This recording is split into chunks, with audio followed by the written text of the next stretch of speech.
बेटा मैंने केमिकल्स के अभी जो हमने मोल कॉन्सेप्ट की बात की है, उन मोल कॉन्सेप्ट में हमने काफी चीजें डिस्कस की हैं। और जैसे कई बार हमने गैलो-साइक्स लॉ के बारे में डिस्कस किया, पीछे हमने एम्पिरिकल फॉर्मूलाज के बारे में भी डिस्कस किया। तो हमने जैसे मोल्स में हमने कई बार एवोगैड्रो के बारे में डिस्कस किया। तो इक्वेशन की रिप्रेजेंटेशन में कई सारी चीजें हमने पीछे बात की हैं। लेकिन अगर मैं एक मोल कॉन्सेप्ट को डिफाइन करना चाहता हूँ तो एक केमिकल टर्म में एक केमिकल इक्वेशन के साथ उसको डिफाइन करना एक बहुत बड़ा रिप्रेजेंटेशन है। अगर आप केमिकल टर्म के साथ या केमिकल इक्वेशन के साथ इसको रिप्रेजेंट कर पाते हो तो ये एक बहुत बड़ी चीज है, क्योंकि हमें हमेशा मोल कॉन्सेप्ट में केमिकल इक्वेशन से गो थ्रू करना पड़ेगा अगर मैं बड़ी चीजों में जाऊंगा। तो मैं आज पहले बार तो बात करता हूँ what is a chemical equation, और कुछ भी चीजें हैं उनके अंदर क्या क्या होता है, उसके बाद कैसे हम उसको रिप्रेजेंट कर सकते हैं। तो हम सारी चीजों के बारे में डिस्कस करेंगे, उसके बाद हम 1-to-1 क्वेश्चन करने की कोशिश करेंगे, राइट। तो पहली बात तो आपको बता दूं केमिकल इक्वेशन क्या होता है या केमिकल चेंज क्या होता है। केमिकल चेंज एक परमानेंट चेंज है।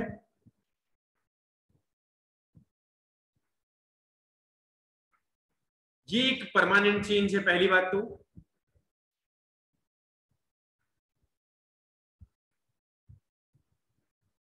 ठीक है, उसके बाद इसमें जो सब्सटेंस होता है, पुराने सब्सटेंस रिएक्ट करते हैं और नए सब्सटेंस बन जाते हैं, तो एक नया सब्सटेंस बनता है पहली बात।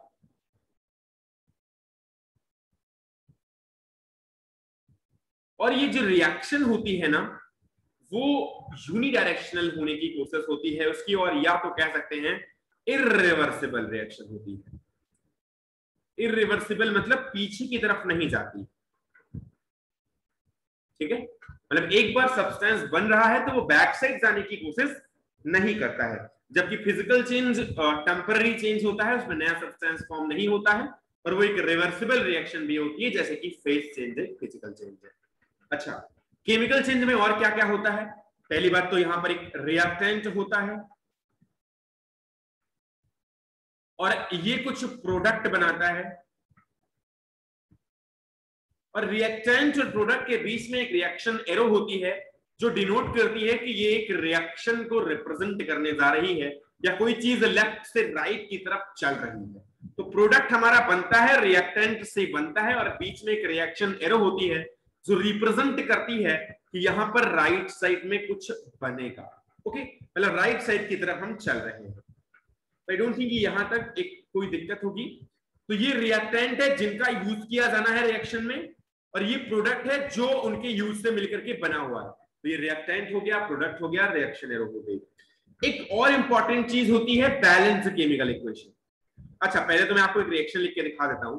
इसे लिखा है H2 plus O2 gives H2O, right. इसका मतलब हुआ कि हाइड्रोजन और ऑक्सीजन रिएक्शन करते हैं तो ये एक वाटर का फॉर्मेशन करते हैं। यहां पर देखो हर चीज आपको मिलेगी। हाइड्रोजन और ऑक्सीजन एक रिएक्टेंट है, और हाइड्रोजन ऑक्साइड यानी ये वाटर एक प्रोडक्ट है। एक रिएक्शन एरो है बीच में जो केमिकल चेंज को रिप्रेजेंट करती है, तो उसको बोलते हैं केमिकल चेंज। और यहां पर केमिकल रिएक्शन हो रही है, और ये पूरी पूरी इक्वेशन जो डिनोट करती है इस इक्वेशन को, या जो डिनोट करती है रिएक्टेंट को, प्रोडक्ट को, रिएक्शन एरो को और इस रिप्रेजेंटेशन को, उसको हम बोलते हैं chemical equation. I don't think यहां तक किसी को कोई भी प्रॉब्लम होगी। अच्छा, आगे बढ़ते हैं। ये तो हमारा हो गया केमिकल इक्वेशन या केमिकल रिएक्शन। अच्छा, केमिकल इक्वेशन या केमिकल रिएक्शन के बाद एक टर्म होता है बैलेंस्ड केमिकल इक्वेशन।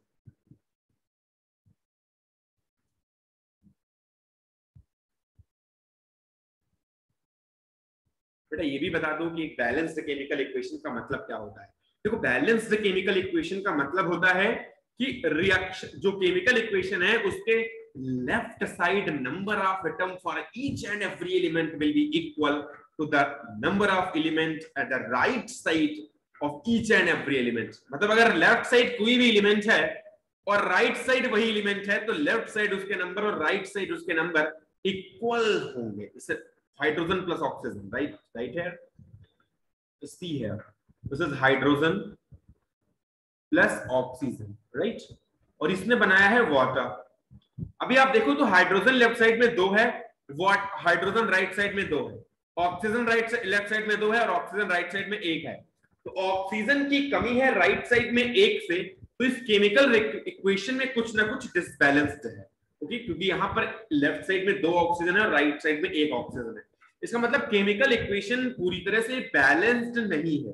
अगर इस केमिकल इक्वेशन को पूरी तरह से बैलेंस करना है, तो अगर मैं चाहूं तो लेफ्ट साइड में 2 से हाइड्रोजन में मल्टीप्लाई कर दूं और यहां पर 2 से मल्टीप्लाई कर दूं, अभी ये रिएक्शन केमिकली बैलेंस्ड है, क्योंकि राइट साइड में 4 हाइड्रोजन है, राइट साइड में 2 ऑक्सीजन है। ठीक है, यहाँ पर 4 हाइड्रोजन है, 2 ऑक्सीजन है, और लेफ्ट साइड में 2 ऑक्सीजन है और 4 हाइड्रोजन है। तो हमारे पास जो कंप्लीट रिएक्शन है वो बैलेंस्ड रिएक्शन कंप्लीटली फाइंड हो चुकी है। इसे हम एक बैलेंस्ड केमिकल इक्वेशन बोलते हैं। इज इट राइट और not? I think each and everything is clear till now. तो हम कुछ एट्रीब्यूट्स के बारे में बात कर लेते हैं केमिकल इक्वेशन की। पहले तो कुछ इसके बहुत सारे फंडा हैं, उसको हम डिस्कस कर लेते हैं। 4-5 फंडा है। पहला है, it contains an equal number of atom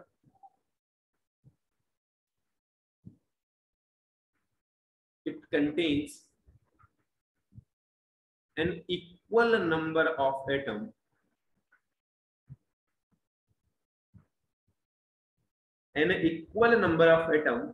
of each element on both side of equation.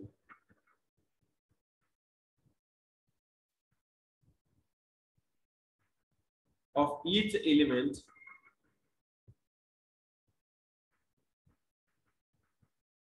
on both side of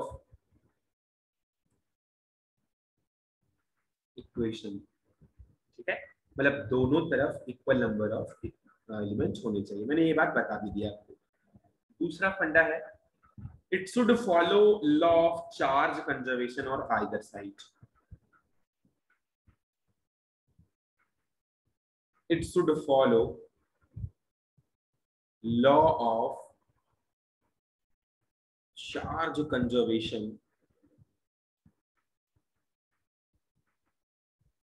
on either side.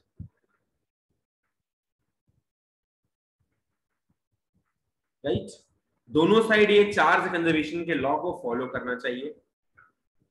तीसरी कंडीशन क्या है? Physical state of all the reactants should be included in the bracket. Physical states of all the reagents. Physical state of all the reagents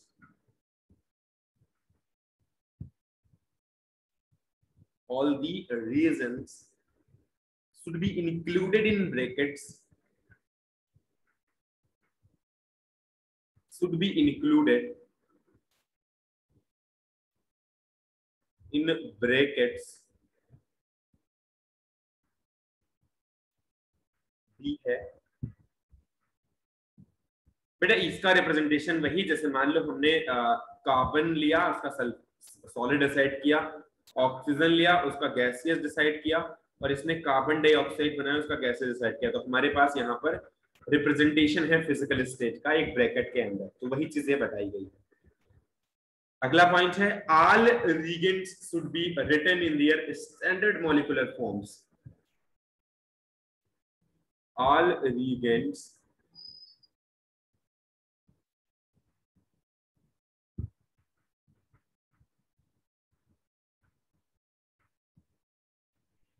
should be written in their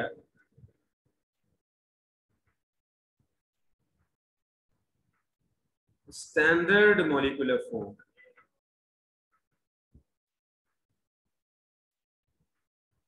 Right? All reagents should be written in their standard molecular form, not as atoms.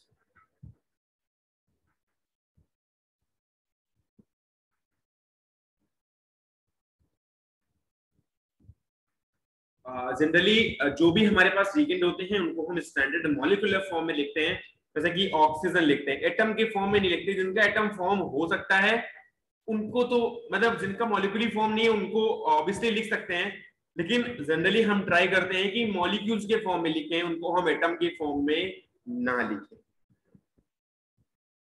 अगला point है the coefficient give the relative molar ratios of each reagent. The coefficient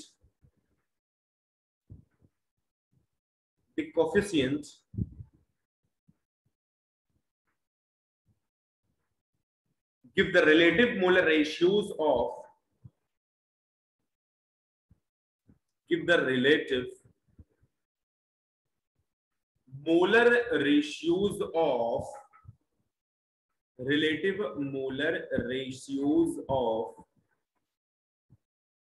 molar ratios of each reagent.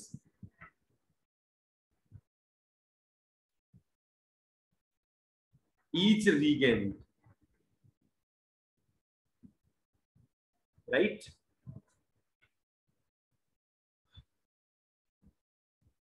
और जो coefficient होने चाहिए वो relative molar ratio को show करना चाहिए हर जगह के, मतलब पूरे सारे रीजन के रिलेटिव मोलर रेशियो को कोफिशिएंट शो करने चाहिए। ओके,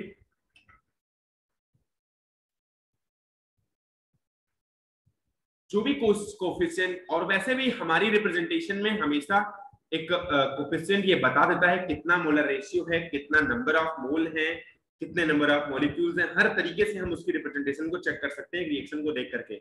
अगर एक हमें स्टोइकोमेट्रिक कोफिशिएंट या एक हमें कोफिशिएंट पता हो, हम आराम से उसके बारे में सारी डिस्कशन कर सकते हैं। ठीक है, चलो हम क्या क्या इंटरप्रिटेशन करते हैं, पहली बात तो उसकी बात कर लेते हैं अंदर हम। So interpretation of balanced chemical equation.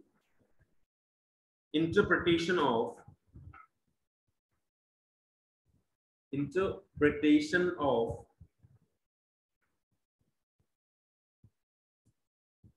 balanced chemical equation.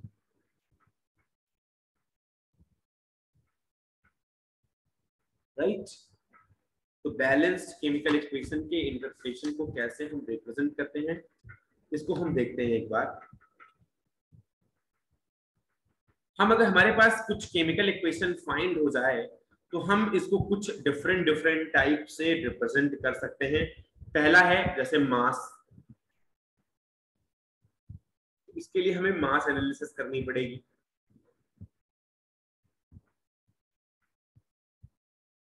हमारे पास अगर वॉल्यूम रिप्रेजेंट करना है तो वॉल्यूम रिप्रेजेंटेशन से कर सकते हैं या वॉल्यूम एनालिसिस से कर सकते हैं इसको। अगर हमें करना है मोल तो मोल एनालिसिस करेंगे।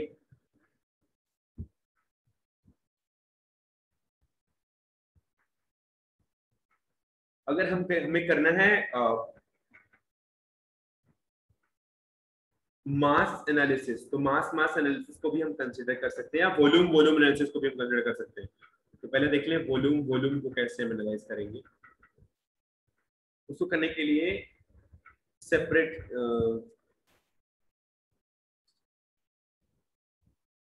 इसके लिए हम जैसे हमने अभी वॉल्यूम को गैलेर्किन लॉ में पढ़ा था पीछे की तरफ, तो उसके बारे में डिस्कस कर लेंगे अभी राइट साइड में आगे चल के।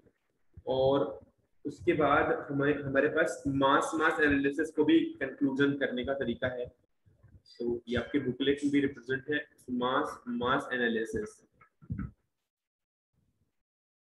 राइट। ये करने के लिए मैं एक बार देख सकता हूँ इसको, जैसे कि हमारे पास जो रिएक्शन है, कोई भी एक रिएक्शन है, मान लो 2KClO3 gives 2KCl plus 3O2, right.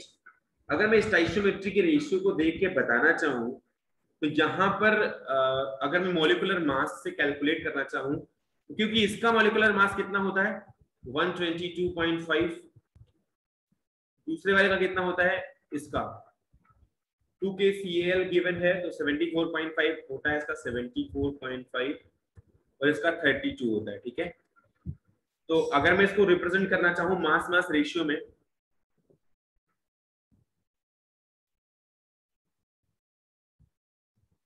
तो कर सकता हूँ 2 इंटू 122.5 और ये देता है 2 इंटू 74.5 और 3 इंटू 32, राइट।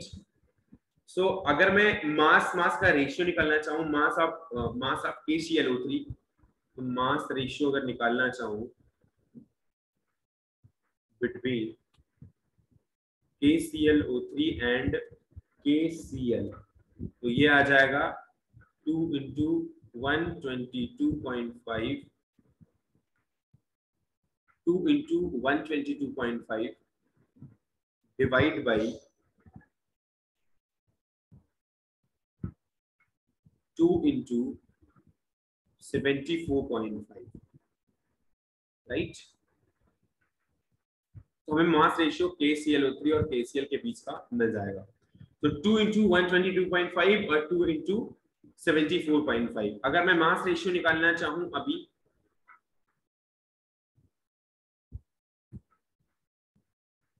KClO3 और ऑक्सीजन के बीच का,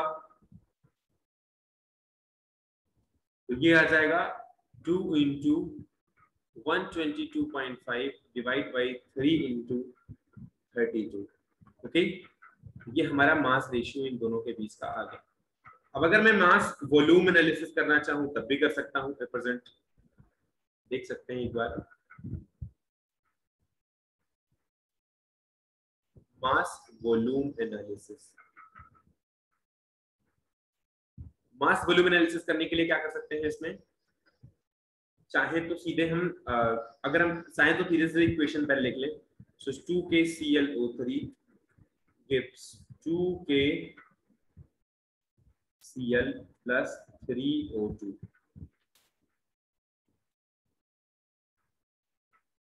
अगर मैं इसको निकालूं तो चाहूं तो कहीं भी इसको मैं 3 इंटू 22.4 लिख सकता हूं, इसको 2 इंटू 20.5 लिख सकता हूं, इसको 2 इंटू 24.2 लिख सकता हूं।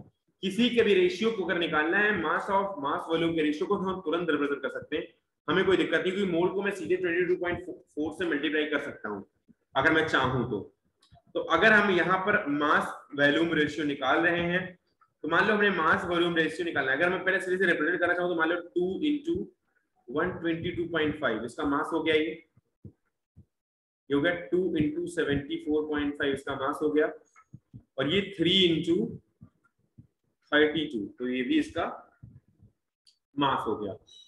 इसको मैं चाहूं तो लिख सकता हूं 3 इंटू 22.4 लीटर, राइट, क्योंकि हमने 22.4 लीटर को मल्टीप्लाई किया था अगर एक मोल को मैं कन्वर्ट कर रहा था तो हम यहाँ पर 3 मोल को कन्वर्ट कर रहे हैं, तो 3 इंटू 22.4 लीटर ले सकते हैं। तो अगर मैं KClO3 का मास और volume of the O2 at STP निकालना चाहूँ तो आराम से निकाल सकता हूँ मास वॉल्यूम के रेशियो को। तो मैं चाहूँ तो मैं लिख दूं मास of KClO3 divide by volume of mass of KClO3 divided by volume of O2 at STP is equal to 2 into 122.5 divided by 3 into 22.4 litre, right. और ये आ जाएगा आपका क्वेश्चन नंबर 1। और अगर मैं चाहूं तो सेम चीज कर सकता हूं दूसरे में, मास ऑफ द KCl के लिए निकालना होगा mass of KCl divide by volume of O2 at STP, ये हो जाएगा 2 into 74.5 divide by 3 into 22.4। I don't think यहाँ तक किसी को कोई प्रॉब्लम होगी। आगे बढ़ते हैं, और अभी मैं रिप्रेजेंट करना चाहूँ मोल और मोल एनालिसिस को, तो उसको भी कर सकता हूँ एक बार, मोल एनालिसिस।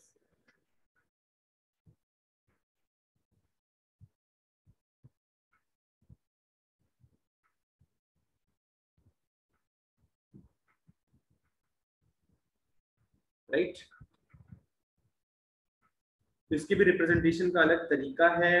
अगर मैं वैसे चाहूँ तो इसको दिखा सकता हूँ मोल एनालिसिस के बारे में। So this analysis is very very important for the quantitative analysis and students are, जो भी हम बोल रहे हैं कि सभी हर कोई एडवाइस है तो क्लियरली समझने के लिए। तो मान लो हमें इसको एक बार रिप्रेजेंट करना चाहें मोल मोल एनालिसिस को, KClO3 gives 2KCl plus 3O2, right. अगर मैं एनालिसिस को रिप्रेजेंट करना चाहूं in very first step of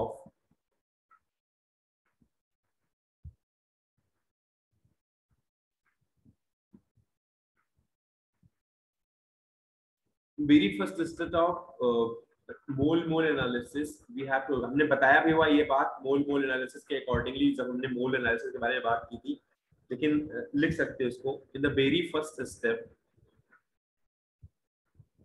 of mole mole analysis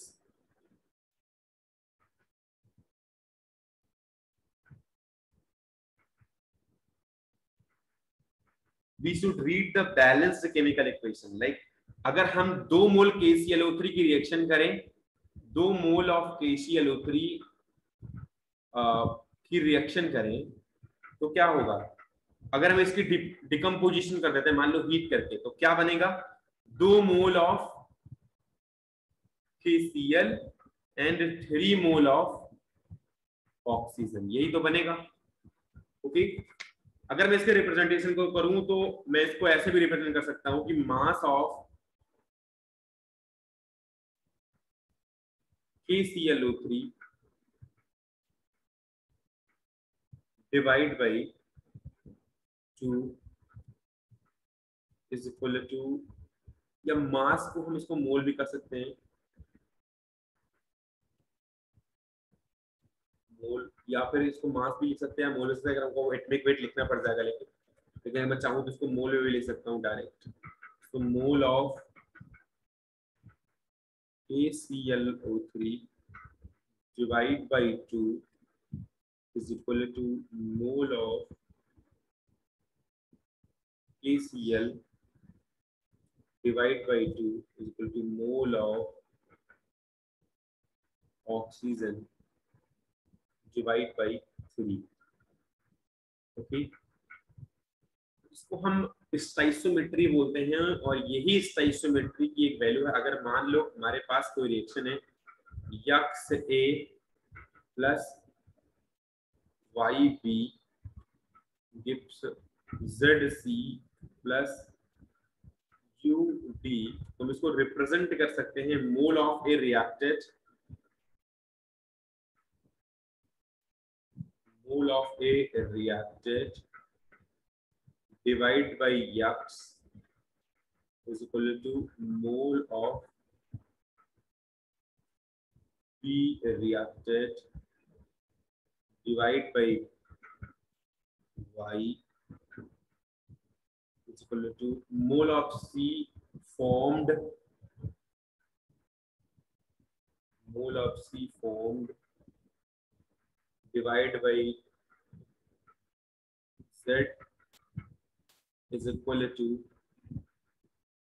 mole of D formed divide by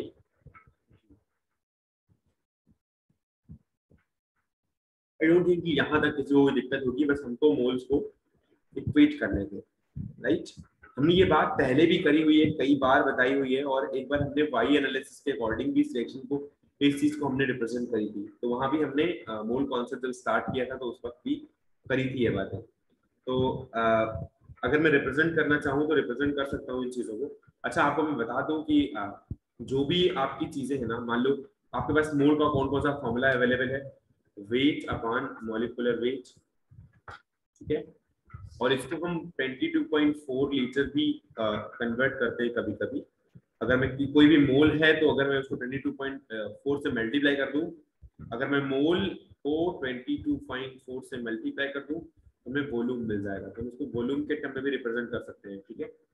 उतने ही मोल हम उसको वॉल्यूम में भी बना सकते हैं। तो मोल को वॉल्यूम में बनाने के भी तरीके हैं, मोल को हमें वेट अपॉन मॉलिक्यूलर वेट के टर्म में लिखने के तरीके हैं, तो हम इसको डिफरेंट तरीके से रिप्रेजेंट कर सकते हैं। लेकिन अभी हमारे पास जो भी एक 2-4 क्वेश्चंस करते हैं हम पहले, उसके बाद बात करेंगे। तो पहला क्वेश्चन है कि 367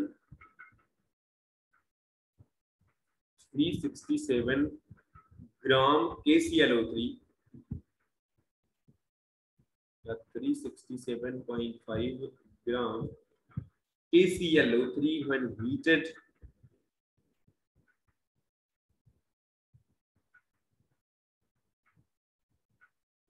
heated, how many gram of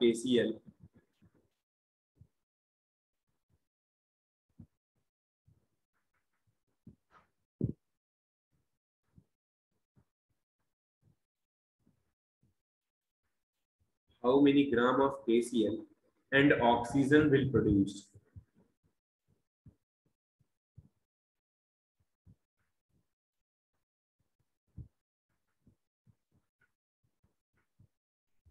Okay. तो हमारे पास अवेलेबिलिटी है रिएक्शन की, सीधे सीधे हमारे पास रिएक्शन है, तो हाउ मेनी ग्राम्स बताने हैं ना, कोई दिक्कत नहीं है। हमारे पास 2 KClO3 is equal to 2 KCl plus 3 O2 available, right. तो मास मास रेशियो हम डायरेक्टली निकाल सकते हैं, हमें कोई प्रॉब्लम नहीं है इस चीज में। अगर मैं चाहूँ तो ऊपर नीचे मैं डिवाइड कर सकता हूँ और वैसे भी निकाल सकता हूँ इस चीज को। जैसे पिछला क्वेश्चन है, पिछले क्वेश्चन की तरह भी इसको कर सकते हैं, mole of A reacted upon x. तो हमारे पास 1-2 मोल रिएक्ट होते हैं और जितने मोल रिएक्टेड हैं उनको हमने बस कर देना है वेट अपॉन मॉलिक्यूलर वेट के टर्म में। तो अगर मैं चाहूँ तो इस वाले का वेट अपॉन मॉलिक्यूलर वेट, सबसे पहले बात इसको मैं वैसे भी लिख सकता हूँ क्वेश्चन को सॉल्व करने के लिए कि मोल ऑफ ए रिएक्टेड, तो ये कितने मोल हो जाएंगे, इसका W/m weight upon molecular weight divide by 2 is equal to, हमें निकालना है किसका, हमें gram of KCl and oxygen will produce. So oxygen का निकालना है तो हमें इसको लिख सकते हैं weight upon molecular weight divide by कितना मोल, ये हमारे पास ऑक्सीजन वाला आ जाएगा, ठीक है। और अगर हमें इसी में अगर निकालना है दूसरे वाले का, क्योंकि हमने यही चीज तो करी है ऊपर, एक बार वेट अपॉन मॉलिक्यूलर वेट कर देंगे और जितना हमारा फैक्टर था उतना फैक्टर ले लिया, राइट। दूसरे वाले में वेट अपॉन मॉलिक्यूलर वेट कर दिया, उतना ही फैक्टर कर दिया। तो आई डोंट थिंक यहाँ तक किसी को दिक्कत होगी, बस आराम से इसको हम कैलकुलेट कर सकते हैं अभी। और वेट अपॉन मॉलिक्यूलर वेट की वैल्यू इसकी आएगी, क्योंकि KCl वाले में वेट कितना है 367.5 ग्राम है, डिवाइड बाई मॉलिक्यूलर वेट कितना है 122.5 है, और यहाँ पर 2 से मल्टीप्लाई भी डिवाइड में हो जाएगा, is equal to weight of the oxygen कितना है निकालना है, वेट ऑफ द और मॉलिक्यूलर वेट ऑफ ऑक्सीजन 32 और इनटू ये आपका हो जाएगा 3 मल्टीप्लाई में, राइट। अगर आप इसको निकालना चाहो तो निकाल सकते हो। W आ जाएगा आपका 367.5 into 32 into 3 divide by 122.5 into 2। इसको मैं उसी तरह से निकाल सकता हूँ और इसकी वैल्यू जो भी आएगी हम इसकी वैल्यू को लिख सकते हैं, W की वैल्यू 144 आ जाएगी, राइट। अच्छा, सेम चीज मुझे सेकेंड वाले में भी करनी है, कुछ हमें दिक्कत की बात नहीं है। अभी हमने ऑक्सीजन के लिए बैलेंस किया था, अब हम इसको क्लोरीन के लिए KCl के लिए कर सकते हो। तो फिर से हमारा वेट अपॉन मॉलिक्यूलर वेट हो जाएगा। तो नंबर ऑफ मोल रिएक्टेड कितने हैं, weight upon molecular wait, factor कितना है 2 का है, राइट साइड में फॉर्म कितने हुए KCl, wait upon molecular wait कर लो, कुछ सोचना ही नहीं है, और डिवाइड बाई 2 कर लो, 2 से 2 यहाँ पर कैंसिल हो जाएगा। यहाँ पर तो W सीधे W1 M1 equal to W2 M2 लगा सकते हैं।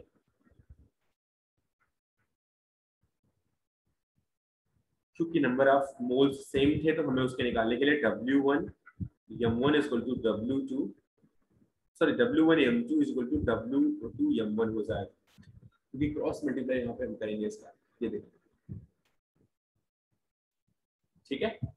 तो W1 कितना है 367.5 है, तो 367.5 है, और M2 कितना आ जाएगा 74.5, you can calculate it, 74.5 equal to W2 कितना है बेटा, W2 हमें निकालना है, और M1 कितना है 122.5 W2 निकालोगे तो उसकी वैल्यू आ जाएगी 223.5 ग्राम।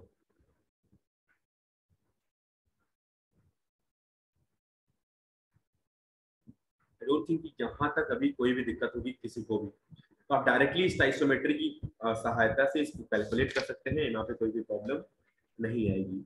ठीक है, अगले क्वेश्चन को करने की कोशिश करते हैं।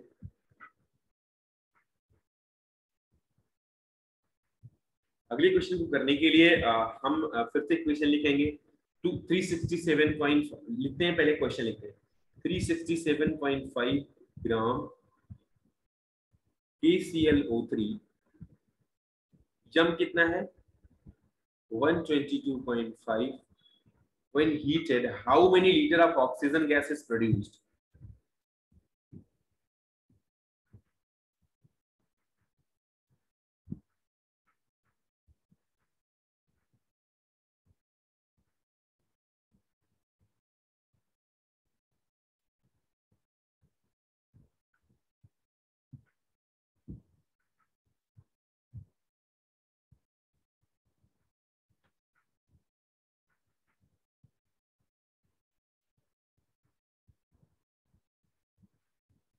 देखो बेटा कुछ दिक्कत नहीं है, आराम से हम इस फॉर्मूले को कर सकते हैं। 2KClO3 gives KCl plus 3O2।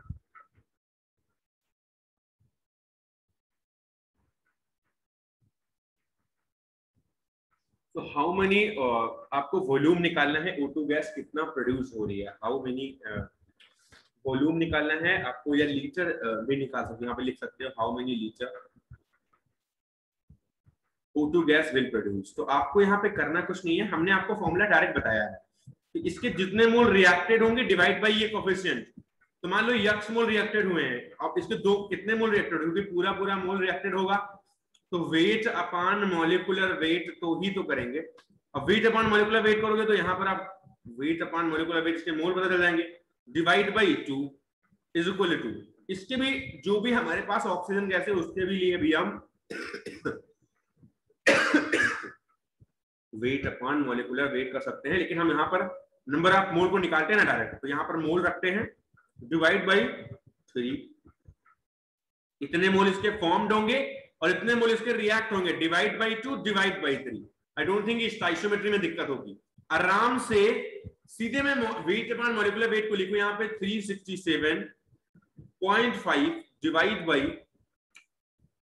122.5 upon 2 equal to, इसके मोल को मान लो हमने n मान लिया, ये हो गया n डिवाइड बाई 3।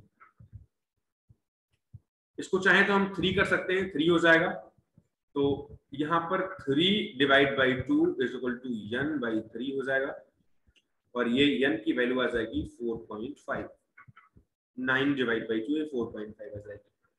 अब क्योंकि 4.5 मोल्स आ रहे हैं ऑक्सीजन की वैल्यू, तो हम चाहें तो इसको मल्टीप्लाई कर दें, मोल को लीटर बदलने के लिए volume is equal to n into 22.5 कर देंगे, 22.4 कर देंगे, और ये आ जाएगा 4.5 इंटू 22.4।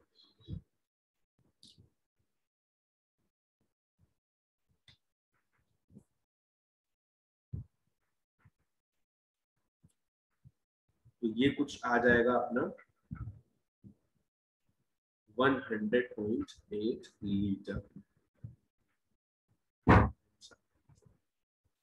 अगला क्वेश्चन करते हैं बेटा।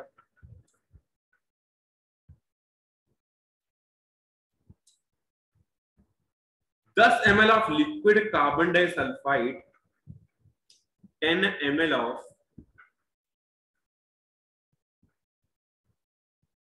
liquid carbon disulfide CS2, specific gravity है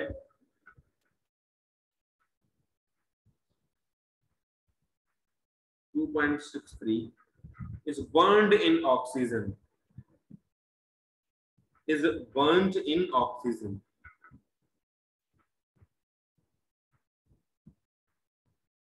right? find the volume of resulting gas measured at STP. So resulting gas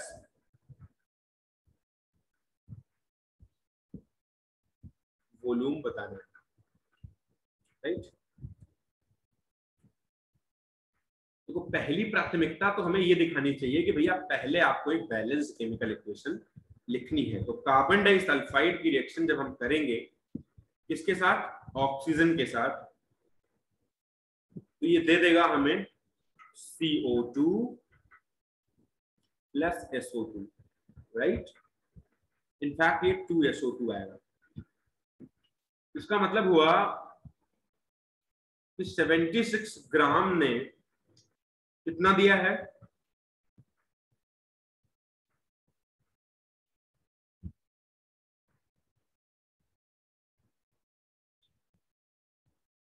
देखो अगर मैं इसको निकालना चाहूं, क्योंकि हमारे पास इसकी वैल्यू ये तो भैया सीधे सीधे गिवन है। अब इसका 2 वॉल्यूम है, तो मान लो अगर मैं इसको स्टैंडर्ड मानूं भी, तो क्योंकि ये 1 मोल है और ये 2 मोल है, अब ये 1 मोल फाइंड रहा है, 2 मोल फाइंड, तो 1 मोल को हम सीधे सीधे 22.4 लिख सकते हैं और 2 मोल को हम सीधे सीधे 44.8 लिख सकते हैं। आई डोंट थिंक यहां तक दिक्कत होगी। अच्छा, ये 22.4 है और ये 44.8 है, और ये है 1 मोल और ये है 2 मोल, राइट। क्योंकि 1 मोल में 22.4 लीटर फाइंड होता है, इसलिए हमने वही चीज लिखी है 22.4 लीटर, और ये हमारा 44.8 लीटर, राइट। अच्छा, हमें यहां पर स्पेसिफिक ग्रेविटी गिवन है 2.63। अगर स्पेसिफिक ग्रेविटी 2.63 गिवन है, स्पेसिफिक ग्रेविटी का मतलब होता है एक तरीके से आपको अभी एक मौका मिल चुका है अपनी जो भी कंडीशन है उसको ml को ग्राम में और ग्राम को ml में कन्वर्ट करने की, या फिर वेट को वॉल्यूम में या वॉल्यूम को वेट में कन्वर्ट करने का एक चांस होता है स्पेसिफिक ग्रेविटी। जब जब क्वेश्चन में दिया हो आप समझ जाना कि कहीं ना कहीं मास को लिक्विड में, मास को वॉल्यूम में या फिर वॉल्यूम को मास में कन्वर्ट करने की बात करी गई है।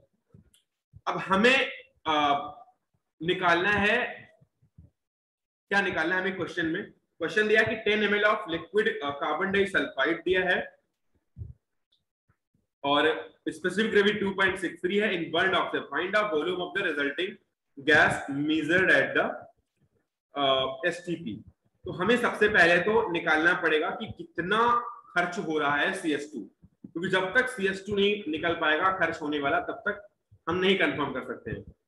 अच्छा, अब हमारे पास 10 ml गिवन है, तो क्योंकि 1 ml CS, अब अगर इसका मतलब होता है क्योंकि 1 ml अगर आपके पास 2.63 स्पेसिफिक ग्रेविटी है, इसका मतलब है कि 1 ml अगर खर्च होगा या 1 ml का CO2 अगर निकालेंगे तो उसका वेट आएगा 2.63 ग्राम। ओके, तो अगर 10 ml दिया है तो 10 ml का आ जाएगा 26.3 ग्राम। आई डोंट थिंक यहां तक कोई दिक्कत होगी, क्योंकि ग्राम और इसमें कन्वर्ट करने के लिए हम निकालते हैं इसको, स्पेसिफिक ग्रेविटी 2.6 है तो मतलब 2.63 is equal to ml upon gram होता है, ठीक है। इसी के कैलकुलेशन को कहते हैं। अगर ग्राम को मैं उधर मल्टीप्लाई कर रहा हूं तो मैं स्पेसिफिक ग्रेविटी को सीधे मल्टीप्लाई कर रहा हूं। अच्छा, तो यहाँ पर 10 ml की जो वैल्यू है CS2 यहाँ पर आ जाएगा 26.3 ग्राम, राइट।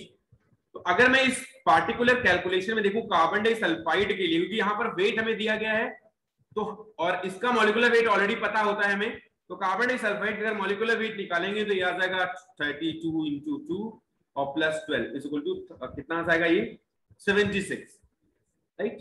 तो जब 76 ग्राम रिएक्ट करता है तो हमारे पास स्टैंडर्ड कंडीशन में कितना बनता है वॉल्यूम, स्टैंडर्ड कंडीशन में 67.4 बनना चाहिए, या कितना बनना चाहिए एक बार देखता हूं। 44.8 ये है और 22.54 ये है, तो 44.8 और 22.4 दोनों रिएक्शन 8 4 12 7, हाँ 67.2 बनना चाहिए। तो दोनों गैस का जो मिक्सल है वो कितना 67.2। तो जब हमारे पास 76 ग्राम रिएक्शन करता है तो ये बनाता है 67.2 ml ऑफ गैस। ठीक है, तो जब 1 ग्राम रिएक्ट करेगा तो कितना बनाएगा? तो 67.2 डिवाइड बाई 76 ml गैस। तो जब यहां पर कितना ग्राम रिएक्शन करनी है, क्योंकि रिएक्शन के लिए 26.3 ग्राम कैलकुलेटेड थे, तो ये बनाएगा तो 26 ग्राम बनाएगा 67.2 डिवाइड बाई 76 इंटू 26.3, 26.2 जो भी है उतना लिख लेना। तो इसकी वैल्यू आ जाएगी अपनी 23.26 लीटर। आई डोंट थिंक कि यहां तक किसी को कोई प्रॉब्लम होगी। ये स्पेसिफिक ग्रेविटी से आगे बढ़ने का एक तरीका है। ठीक है, आगे बढ़ते हैं।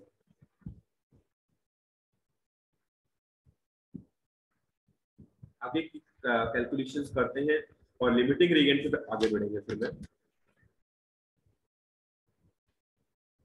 तो पहले कैलकुलेशंस करते हैं, और कैलकुलेशंस में पहले मोल की कैलकुलेशन कर लेते हैं।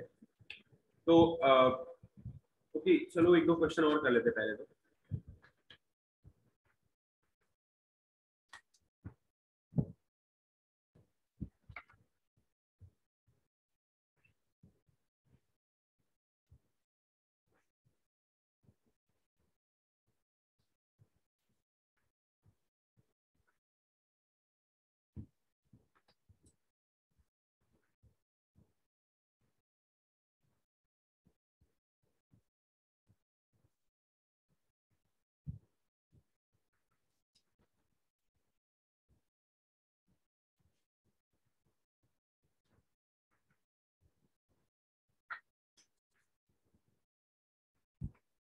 क्वेश्चन है 12 litre of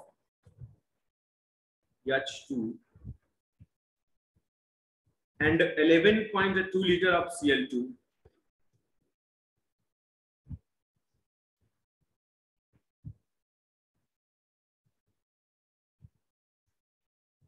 are mixed and exploded. Are mixed and exploded. The composition by volume of mixture is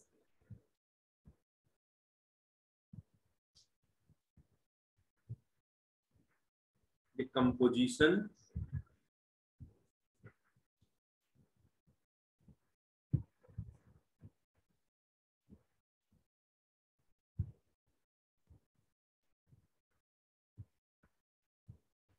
बेटा देखो, कहने का मतलब यही है कि जब ये दोनों रिएक्शन करेंगे तो जब कंपोजिशन बन के आएगा वही वो कंपोजिशन बाय वॉल्यूम या वॉल्यूम का जो कंपोजिशन आएगा वो कितना होगा, बस उसके बारे में हमें बात करनी है। तो मैं एक बार अगर आपको दिखाऊं तो चलो एक बार कैलकुलेट करने की कोशिश करता हूं। अब रिएक्शन है H2 प्लस Cl2 और बनता है 2HCl, और जब HCl बन जाए या जब हाइड्रोक्लोरिक एसिड फॉर्म हो जाए, ऐसी कंडीशन में आपको बताना है कि अभी क्या कंडीशन होगी या अभी क्या वॉल्यूम बन के आएगा या अभी तीनों का रेशियो बचेगा वो कितना बचेगा। तो क्योंकि यहां पर 1 लीटर रिएक्शन करता है और 1 लीटर रिएक्शन करता है तो 2 लीटर बनता है, राइट। मतलब एक तरीके से इसको हम कैलकुलेशन कर सकते हैं अपने अकॉर्डिंग, जैसे गैलोसेक लॉ में करवाया गया है। तो गैलोसेक लॉ के अकॉर्डिंगली हमने इसको ले लिया है, 1 लीटर H2 करेगा और 1 लीटर Cl2 करेगा तो 2 लीटर HCl बनना चाहिए। अच्छा, अगर मैं 2 लीटर, अगर मैं एक लीटर को 24 इसको मैं 22.4 ले लूं, इसको 22.4 ले लूं और इसको मैं ले लूं क्योंकि यहाँ पर 1 लीटर तो यहाँ पर आप इसको 22.4 या 11.2 भी की तरह से लिख सकते हैं। इसको 22.4 इसको मैं 44.2 कर दूं, क्योंकि मैंने हर जगह इसमें 22.4 से मल्टीप्लाई कर दिया। अगर मैं इसको 11.2 कर दूं, 11.2 और यहाँ पे 22.4, इसको मैं इसलिए क्यों कन्वर्ट कर रहा हूँ इसमें, क्योंकि हमें इन चीजों को मोल के अंदर लेकर के जाना है, राइट। जब तक ये मोल में नहीं जाएगा तब तक ये कन्वर्जन नहीं मिल पाएगा। तो आई डोंट थिंक, और यहाँ पर हमें सबसे बढ़िया मोल के अंदर लेके जाना है। दूसरी बात यह है, मोल को मुझे पता भी है कि कितना होता है, और यहाँ पर जो रिएक्शन है, रिएक्शन के अंदर 12 लीटर हमारे पास गिवन है और ये लगभग 11.2 लीटर गिवन है। तो 11.2 litre of Cl2 and 12 litre of H2 reacted है। तो अगर मेरे पास ये चीज कैलकुलेटर जो भी है अगर निकल जाए, क्योंकि हाइड्रोजन का जो रिएक्टेड मोल्स है वो कितने हैं, एक बार आपको मैं दिखाऊं कि क्वेश्चन में ही गिवन है कि 12 litre of hydrogen and 11.2 litre of chlorine.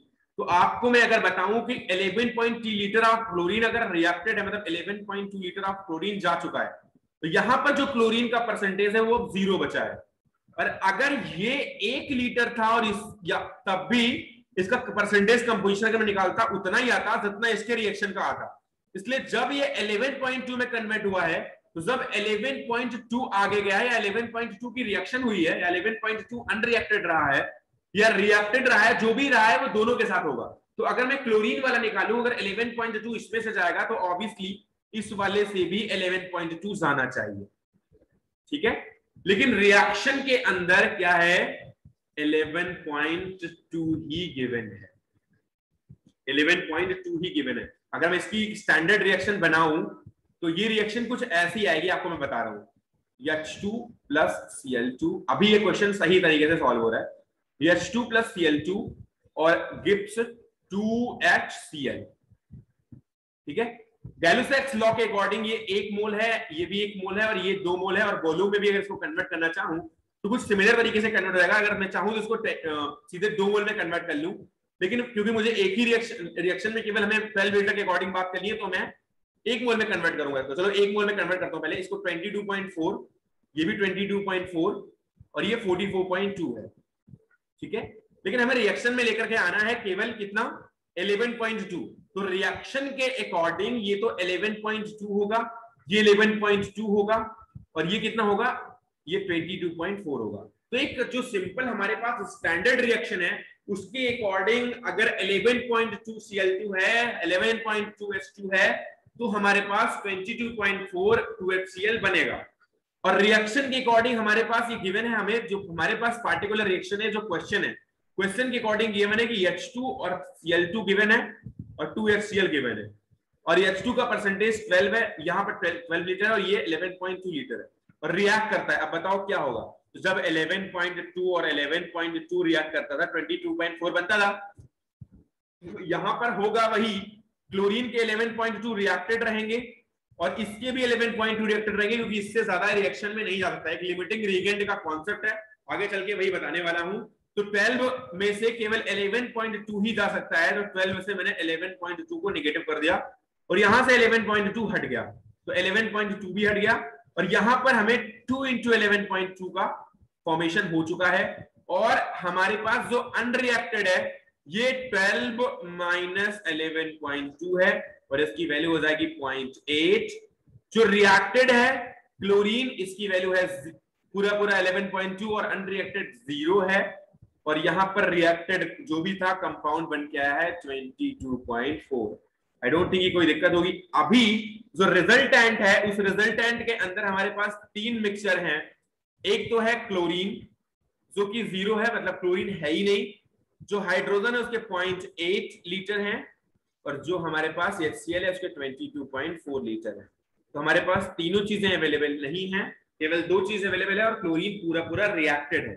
तो कंपोजिशन मिक्सचर की अगर हम बात करेंगे तो अभी हमारे पास 22.4 लीटर एंड 0.8 लीटर का 2 मिक्सचर फाइंडेड है। आई डोंट थिंक यहां तक किसी को कोई भी प्रॉब्लम रही होगी।